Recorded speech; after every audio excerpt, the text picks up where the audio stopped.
Oke, bismillahirrahmanirrahim. Assalamualaikum warahmatullahi wabarakatuh. Waalaikumsalam warahmatullahi wabarakatuh. Oke, selamat pagi semuanya. Pagi. Sehat ya semua? Alhamdulillah luar biasa. Allah Akbar. Yes. Apa ada yang sakit di sini? Alhamdulillah. Ada yang sakit? Ada. Apa? Saudara kita doakan semoga Des kembali sehat ya. Amin ya Allah. Kita juga harus jaga kondisi nih karena kita sudah masuk ke bulan November, bulannya musim hujan. Kita harus jaga imun ya. Oke, saya absen dulu ya. Yang namanya dipanggil silakan angkat tangan atau bilang hadir ya. Aisyah, Alif Askar, hadir. Alzena, Arina, Arka Erlangga, Bahkan Alis, Bening, Elia, Faizal, Dina Maulida, Keisha Marisa, Khalid Imam, Daika, Muhammad Azhar, Hadir. Muhammad Salman Al-Farsi, Muhammad Arif Billah, Muhammad Fakhriyal Billah, Muhammad Nabil Madani, Mutiara ya. Najwa Natania, Naira Husna, Nuzulul Zalfa, Prasetyo, dan Rajwa, Raisya, dan Riana, Safa, Siti Masrurah, dan Wafik, Reza Skia. Oke, jadi cuma satu ya. Ya. Ya. Oke, ya. Siapa namanya? Siapa? Ilya. Ilya. Oh iya, maaf. Ilya sama? Oh, baik. Lewat dua.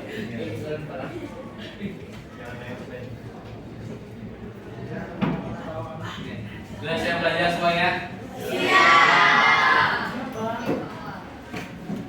Ada yang tahu kita mau belajar apa?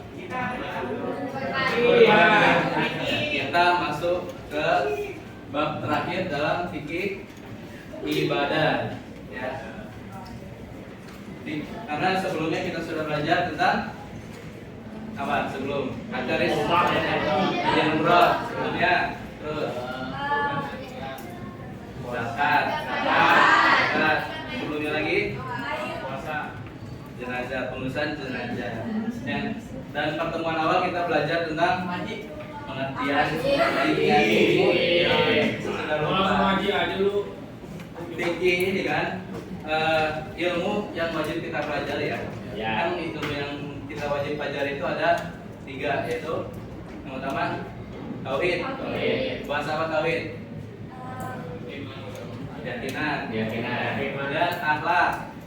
Bahas perilaku. Yang terakhir itu fikih, membahas hukum-hukum. Nah, kita sudah sampai ke bab terakhir masalah fikih ibadah, yaitu berban dan akikah.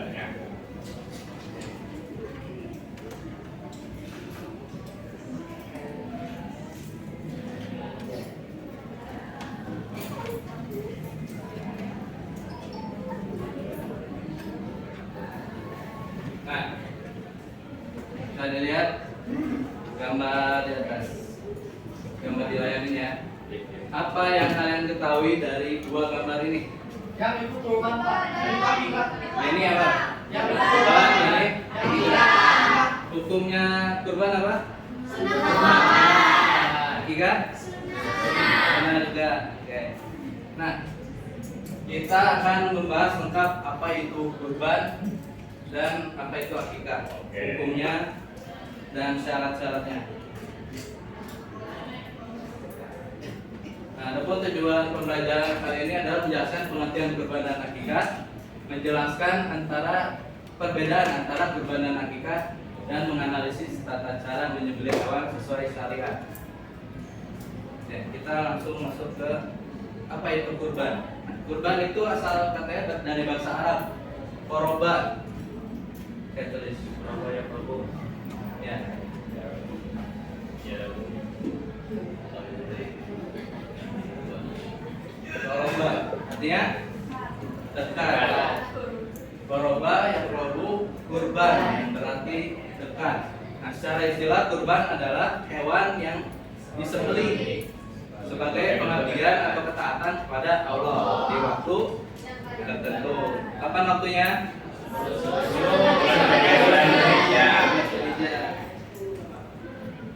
Adapun kurban bisa disebut al-udhiyah atau asalnya duha, yaitu matahari meninggi. Kenapa disebut al-udhiyah? Karena saat hewan disembelih itu waktunya ketika waktu duha. Saya sholat Itu. Kemudian kalau misalnya disembelih sebelum sholat id, apakah sah? Boleh. Tapi dapat pahala gak? Pahalanya sedekah. Pahala sedekah. Asal niatnya karena Allah. Nah, kurban ini dilatar belakangi oleh peristiwa Nabi Ibrahim dan Nabi Ismail. Ketika Nabi Ibrahim bermimpi diperintah Allah menyembelih putranya yaitu Nabi Ismail. Dia patuh dan Ismail pun ikhlas menerima perintah Allah.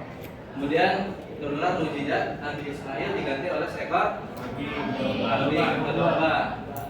Nah, ini yang menjadi latar belakang kurban dan akikah. Kurban.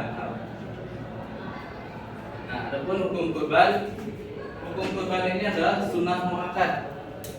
Artinya ada penekanan di sini, kayak ada keharusan. Sunnah tapi ada keharusan. Bagi orang yang mampu setahun sekali. Kapan waktunya? Setahun sekali. Di tanggal? Nah, sebagaimana firman Allah dalam surat Al-Kautsar ayat 1 sampai 3.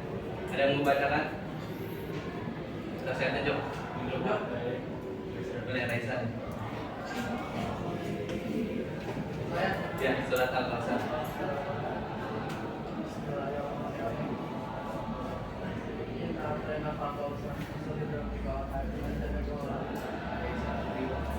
Jadi hukum kurban itu ada pada ayat kedua sebenarnya.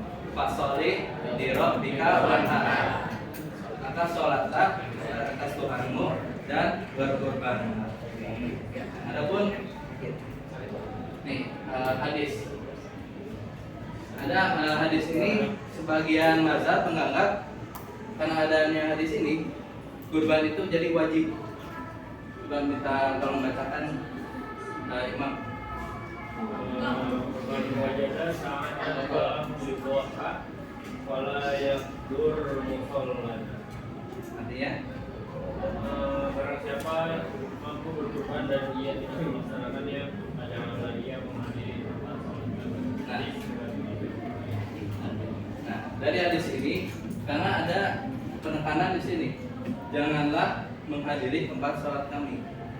Jadi ada yang menganggap kurban itu jadinya wajib. Nah, dan kita bahas tujuan kurban. Yang pertama untuk mendekatkan diri kepada Allah sesuai dengan artinya kurban sendiri, yaitu qurba atau dekat. Tujuannya mendekatkan diri kepada Allah. Kemudian sebagai perwujudan syukur kepada Allah. Syukur atas apa? Nikmat. Nah, dalam surat Duha ayat 11 yang berbunyi Fama binik mantirot bika hadis, dan atas nikmat Tuhanmu maka bersyukurlah, dan mempererat solidaritas antar umat, karena di dalam kurban ini kita semuanya plus 1 ya. Ikan untuk penyembelih, membagikan dagingnya dan lain-lain. Ada yang lain nggak yang kalian ketahui tentang tujuan kurban ini? Ada yang tahu? Dan menumbuhkan sikap kepedulian. Terus apa lagi? Ada nilai sosialnya. Dapat nilai sosial betul. Satu lagi nih ada mengikuti sunnah Rasul.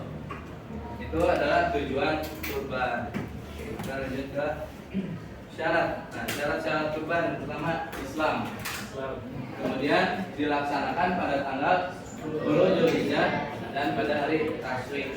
Hari tasyrik itu tanggal berapa? 11, 12, 13. Kalau menyembelihnya di tanggal 13 malam hari boleh nggak? Tidak boleh. Dan maksudnya jadi sedekah. Dan hewan yang dikurban tidak boleh cacat. Kriteria cacatnya apa? Ada yang tahu nggak? Hewan yang terus Matanya buta. Kemudian apa lagi? Kakinya pincang. Apa lagi? badannya Lurus, benar. Kupingnya putus. Kupingnya putus sebelah misalnya. Atau rambutnya patah. Kemudian ada kayak gini. Misalnya hewannya sehat, kelihatannya sehat. Semuanya gak ada yang sakit, gak ada yang cacat. Setelah dikurban, setelah dipotong, setelah dikuliti, setelah dipotong dagingnya, tiba-tiba ada cacing. Apakah sah? Tidak sah. Ada yang bilang sah? Ada? Kayaknya lagi jadi kita gitu. Ya, cacing pitan. Bisa diartinya. Jadi nggak bisa dikonsumsi ya. Nah, ada yang berpendapat tetap sah karena sifatnya itu tidak diketahui oleh manusia secara kasat mata. Kan kalau kayak buta atau patah kakinya kan bisa dilihat. Nah, kalau misalnya di dalam tubuhnya tiba-tiba ada cacing itu, kan kita tidak tahu ya. Ya. Makanya itu ada yang menganggap sah. Kemudian hewan tersebut sudah sampai umur. Nah, ini hewan-hewan yang bisa dikurbankan. Kambing. Batas umur kambing berapa? 2 tahun.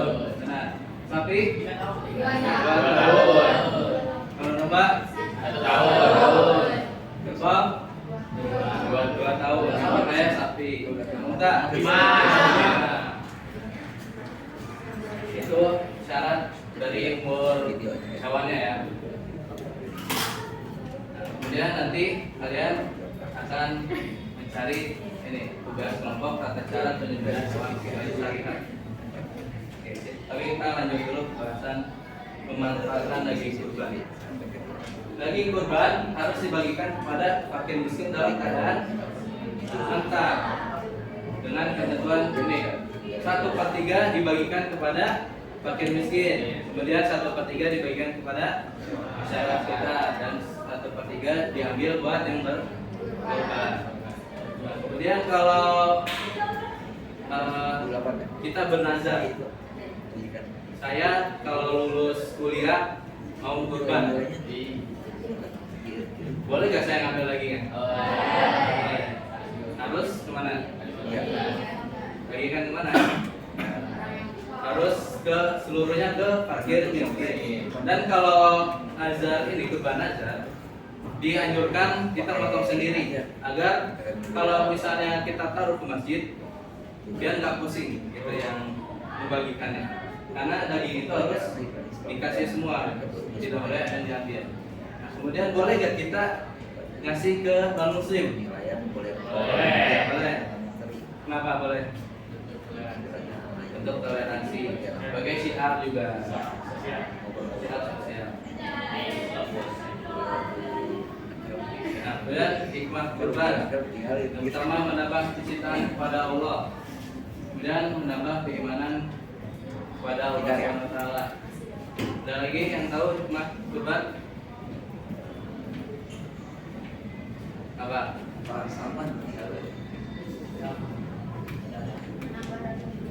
Menambah rasa syukur. Kalau bagi yang penerima hikmahnya apa? Bersyukur kan? Bisa menambah semangat loh. Menambah semangat. Kalau untuk kurban di tahun berbeda, Ya, Ikhtiar biar dia ikhtiar. Oke, sudah habis ya kita kurban. Nah, ada pertanyaan lagi nggak tentang kurban? Pak, mau nero Pak. Ya, Pak. Kalau misalnya daging kurban berarti nggak boleh dijual. Oh iya, daging kurban itu tidak boleh dijual. Yang boleh menjualnya sebenarnya fakir miskin itu boleh menjual, karena ketika kurban sudah diberikan kepada fakir miskin itu namanya tamlik, ada namanya perpindahan kepemilikan. Jadi fakir miskin itu boleh, kecuali kayak masyarakat biasa. Masyarakat biasa itu tidak boleh, karena mereka ibaratnya mampu untuk membeli, tapi tidak boleh dijual. Gitu. Dan kalau kayak ini kulit, kan kadang kulit itu pasti ada yang ngambil. Pengalaman saya kalau motong pasti ada yang sudah siap ngambil kulit buat dijual. Nah itu sama. Kalau misalnya saya penjaganya, dia fakir miskin, itu boleh ngambil kulit, tapi bukan sebagai bayaran ya, bukan sebagai bayaran dia motong, sebagai bagian dia mendapat jatah daging kurban. Ada lagi? Pertanyaan? Kalau kurban pakai uang haram boleh nggak? Nggak boleh kenapa? Dosa. Nggak boleh, karena tujuan kurban sendiri adalah mendekatkan diri kepada Allah. Pinjau kalau main. Kalau kita berbuat dosa, menjauhkan diri apa mendekatkan diri? Jauhkan. Jauhkan. Sangat berlawanan dari tujuan kurban sendiri. Jadi seperti itu. Oke, kita ada lagi pertanyaan kurban? Ya, Kalau misalkan korban terus tulangnya gimana? tulang. Tulang itu biasa ada yang mendapat. Biasanya kan yang didapat itu iga ya. Iga, tulang ekor, sama tulang punggung. Itu biasa dimasukin ke bagian ini yang menjadi pembagian kurban gitu. Biasanya itu minimal satu lah ada potongan iga itu. Itu masuk ke hitungan kita. Yang tidak masuk hitungan apa? Kepala. Jerawat. Jeroan. Yang isinya apa? Ya. Kasus.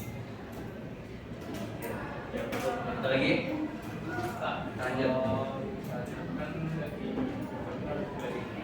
kalau di kan buat ngilangin amisnya.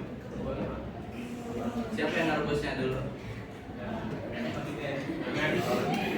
Garamnya sih emang ya. Tidak boleh.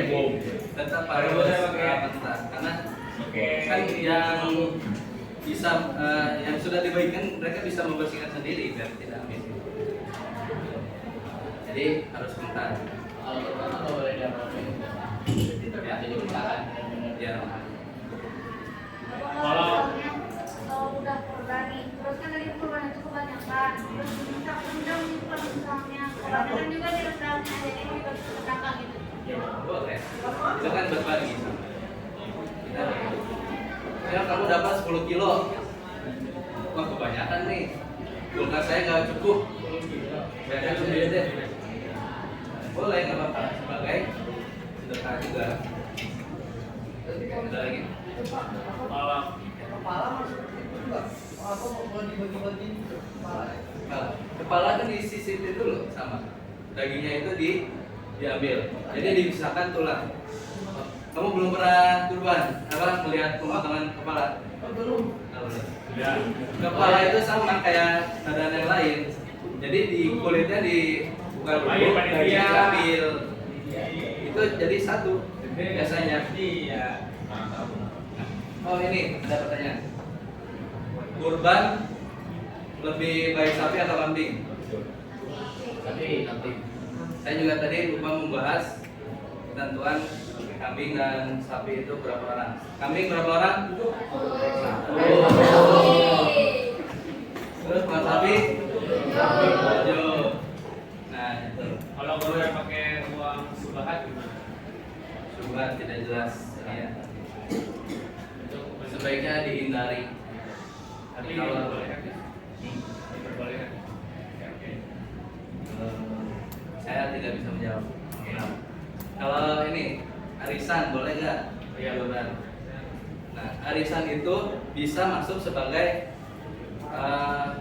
utang, ibaratnya utang. Jadi misalnya kita bertujuh, kalian bertujuh deh, janjian kita ini ya arisan kurban, bayarnya segini, terus dikocok siapa yang keluar namanya. Nah, yang keluar namanya itu hitungannya ngutang sama yang 6 orang itu. Nah, tapi yang dapat itu harus punya komitmen ya, akan terus bayar sampai semuanya dapat.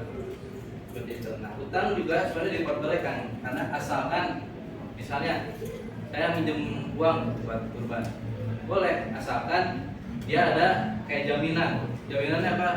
Dia ada pemasukan tetap. Saya tiap bulan 2 juta, jadi dia bisa bayar terus uangnya. Gak boleh kalau misalnya ngutang buat kurban, tapi pengunduran, nah itu tidak boleh karena tidak bisa melunasi utangnya.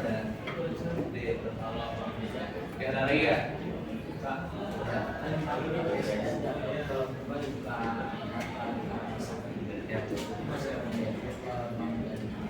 Iya, bagian yang di yang kurban itu ambil. Jadi kaki itu dapat bagian. Kan bisa milih mau daging, mau misalnya bagian punggung, mau bagian paha. Itu asal 1/3 dari bagian itu. Itu bisa. Kalau ngambil kaki, berarti masuk 1/3 dari itu. Kita lanjut ya ke akikah. Nah, pengertian akikah. Akikah ini asal kata awalnya itu akok. Artinya memotong. Motong kalau ke dalam konteks hewan menyembelih. Gitu. Nah, adapun kalau menurut bahasa itu rambut yang tumbuh di kepala anak yang baru lahir. Sedangkan menurut istilah ada hewan yang disembelih karena kelahiran seorang anak. Hukum akikah, hukumnya itu sama, sunnah muakkad, sunnah yang ada penekanan untuk keharusan. Sunnahnya bagi siapa? Orang tua yang mempunyai anak dan menanggung nafkah hidup si anak. Maksudnya menanggung nafkah misalnya kayak adopsi. Kita mengadopsi, udah komitmen mau adopsi anak ini, tapi dia belum diakikahin. Misalnya dari bayi pasah bayi itu dia belum akikah. Nah, itu ada kesunahan untuk mengakikahkannya.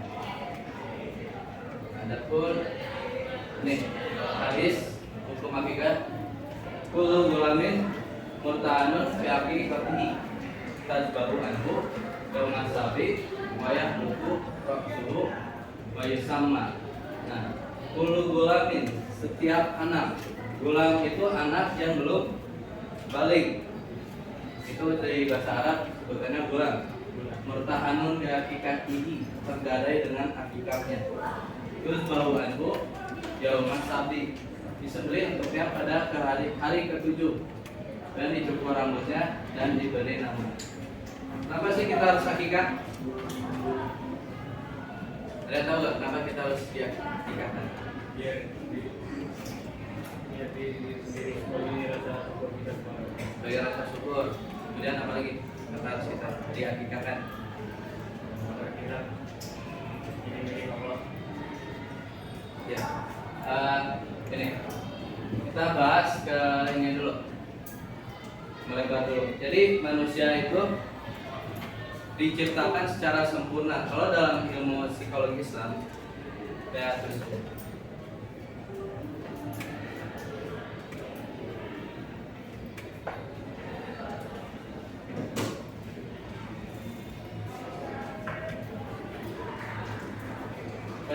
Manusia itu tersusun atas 5. Yang pertama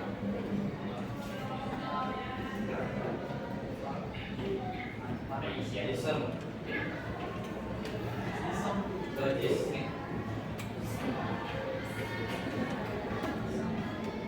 Apa jism?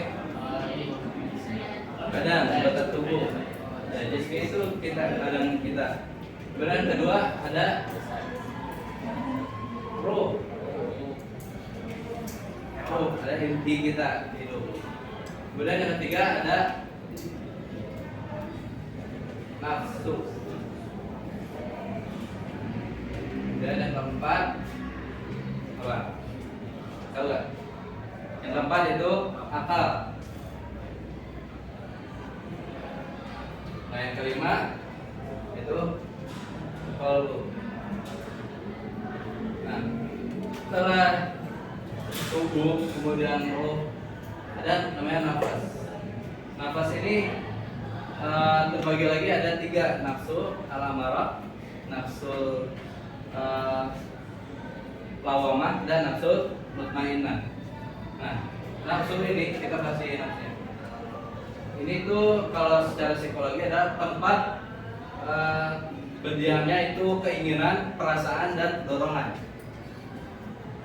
Nah, jadi nafsu ini, hakikah ini dimaksudkan agar memotong nafsu itu kan kadang lebih ke arah keburukan ya. Iya. Nah, itu diharapkan untuk memotong itu ya tuh yang buruknya. Jadi muncullah kebaikannya itu.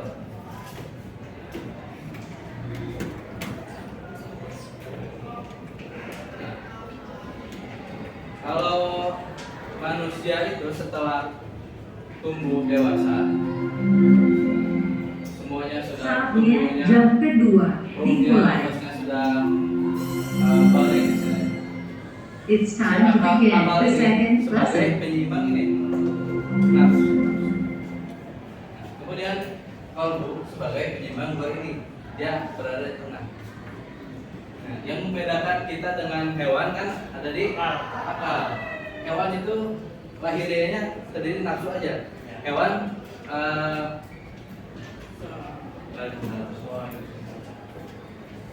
hewan itu tidak ada yang ketika mereka buang kotoran, mereka tidak mikir, mereka tidak menggunakan pakaian juga, mereka kemudian berkembang biak secara bebas. Berbeda dengan kita memiliki akal, itu yang membedakan kita. Nah, setelah dipotong nafsu itu diharapkan si anak itu tumbuh jadi anak yang baik, dan soleh. Kemudian setelah akikah apakah dia langsung baik? Tidak. Kenapa? Ada fakta lain. Itu kalau di dalam psikologi ada ilmuwan namanya William Stern. Banyak faktor yang mempengaruhi. Ya.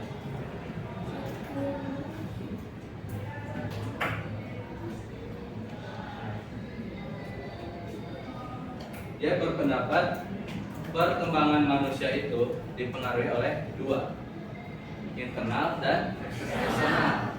Internal itu keluarga, dalam keluarga dia. Eksternal lingkungan itu. Sejalan dengan hadis Nabi yang bunyinya itu saya lupa. Aqulu mauludin yuladu alal fitrah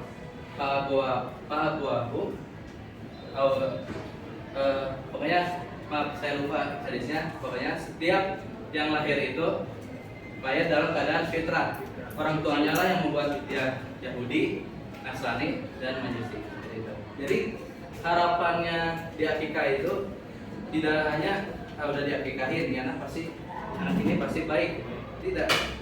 Jadi orang tua masih punya peran dalam mengurus anak gitu, membimbing anak sampai dia dewasa. Kemudian akikah ini dimulai kapan? Disunahkan akikah itu pada saat kapan? Kelipatan 7. Ada hari ke-7 dan kelipatannya 7 terus 21 ke atas akikah balik. Kemudian akikah itu disunahkannya laki-laki berapa hewan? 2. Kambing berapa kambing? 2. Kalau perempuan? 1. Kalau anak yang kembar? 4. Tergantung Kalau cowok-cowok? 4. Tiga. Cewek-cewek? Dua. Seperti itu. Terus kalau misalnya saya cuma mampu satu, anak saya laki-laki tapi saya cuma mampu satu, apakah boleh? Boleh. Boleh, karena tidak itu hanya disunahkannya saja dua. Walaupun cuma bisa satu itu tetap boleh. Ya, ada pertanyaan tentang akikah? Ini hikmahnya terlihat. Hikmahnya adalah sebagai wujud syukur kepada Allah Subhanahu wa taala atas kelahiran anak, mengikuti sunnah Rasul, menumbuhkan rasa kepedulian sosial dengan berbagi daging kepada sesama, serta sebagai doa dan perlindungan agar anak menjadi soleh atau solehah. Ada pertanyaan terkait akikah? Atau ini kurban dan akikah, ada pertanyaan? Bentar deh. Ini deh, gimana misalnya kurban dan akikah itu disatukan? Boleh atau enggak? Enggak. Nah, ada yang bilang boleh, ada yang enggak? Oke. Sebenarnya ada dua pendapat. Ada yang memperbolehkan kurban dan akikah itu disatukan, asalkan waktunya bersamaan. Misalnya ketika hari Idul Adha, kemudian lahirlah anak perempuan, itu boleh. Ada juga yang berpendapat tidak boleh. Kurban, akikah itu berbeda karena waktunya berbeda, sunnahnya pun berbeda. Nah, kemudian kalau misalnya si anak ini waktu kecilnya belum diakikahi, ketika dewasa dia punya satu kambing, lebih baik kurban atau akikah? Kurban. Kenapa? Karena kewajiban anaknya udah gugur. Karena kewajiban akikah itu sebenarnya bukan pada dirinya, tapi pada orang tuanya. Itu yang harus digarisbawahi. Akikah itu disunahkannya kepada orang tua. Kalau misalnya dia belum diakikahi, tapi punya uang, tapi saya belum akikah nih, saya mau akikah deh buat diri saya, itu masuk akikah atau enggak? Enggak, masuknya sedekah atas keinginan untuk akikah, mengganti akikahnya. Dan ada pertanyaan? Ya. Soalnya ada orang tua baru punya anak nikah. Ya. Terus besoknya kan, sebenarnya besoknya dia doa nikah. Terus pas malam anak si anaknya meninggal, udah beli kambing gitu. Jadi tetap atas nama anak. Kambing itu tahu nggak? Nah, gitu. Jadi ada yang secara tadi sudah dikasih tadi, ketika punya hewan, lebih mana akikah dulu atau kambing dulu? Ada yang berpendapat akikah dulu karena yaitu batasnya itu sampai balik. Kita tidak tahu ketika si anak itu sampai ke 7 hari misalnya itu. Nah, kalau misalnya tidak sampai ketika aku baru meninggal dan semua kita, kan udah tidak ada akikah ini, tidak ada kewajiban kesunahan. Jadi sedekah. Apa? Jadi sebenarnya hasil sedekah. Iya. Enggak. Ya. Kalau semisal anaknya itu adopsi, nah itu dia nikah juga enggak? Iya, tadi sudah dijelaskan di poin ini. Nih, yang menanggung nafkah hidup si anak. Kita mengadopsi si anak berarti kita ada kewajiban menafkahi. Kalau misalnya adopsinya udah balik, itu tidak perlu. Kalau misalnya masih bayi, itu masih ada kesunahan. Ya, ada pertanyaan lagi? Ya, kadang-kadang. Kalau misalnya hewan kurban sebelum kurban itu dia mati dulu. Apalagi cinta gitu. Boleh dong. Kurban itu harus hewan hidup. Kita kalau sudah mati berarti kan sudah jadi bangkai. Boleh nggak kita makan bangkai? Enggak. Nah, kami hidup lagi. Sorry dong. Dia tuh masih sulit kambingnya. Oh, wah, saya belum pernah dengar ya. Emang nggak mungkin kan? Ada yang udah dipotong tapi berdiri lagi. itu karena urat nadinya tidak terpotong dengan sempurna, jadi masih darah itu masih mengalir. Makanya ketika motong kurban itu nanti yang kalian cari itu harus 3 yang terpotong, saluran makanan, saluran pernapasan, dan urat nadi itu harus sempurna terpotong. Seperti itu. Berarti kalau yang dia berdiri lagi itu si kambingnya berarti nggak sempurna gitu ya? Ya, urat nadinya itu jadi aliran darahnya dia itu masih ngalir. Berarti nggak sakit? Masih sakit. Sekarang kan sakit. Oh, sakit. Saya dengar sakit. Sah atau tidak? Kan berarti dia dalam memotong si 3 saluran itu kan? Sah atau tidak? Di tidak. Tapi kan sah. Harusnya sah. Oh, Ada pertanyaan lagi? Kalau misalkan kan harus dipotong 3 salurannya. Kalau cara potongnya salah, terus tidak dihitung hukuman tetap halal atau makruh? Daging itu tetap halal. Katakanlah kayak ini, kayak yang dibeli pakai uang haram tadi. Kalau yang bagian dia, kan kalau makan uang haram tidak boleh kan? Terus kalau kurban pakai uang haram, terus yang dapat daging kurban, apakah mereka ini tahu uang haram? Enggak, kan tetap. Jadi mereka itu tetap boleh. Yang berdosa itu yang berkurban pakai uang haram itu. Oke. Ya. Allah habis. Nah, kita ke tugas dulu ya.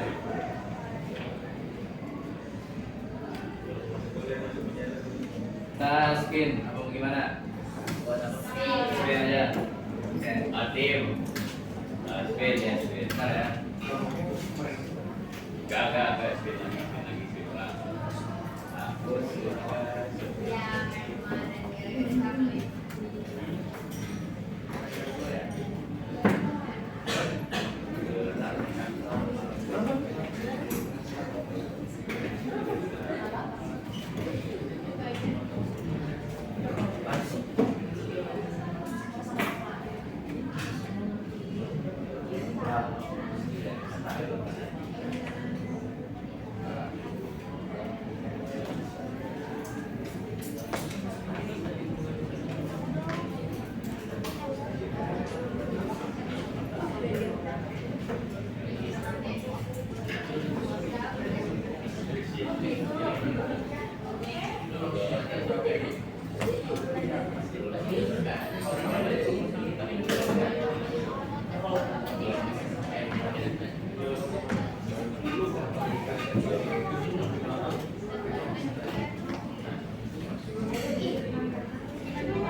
Ya.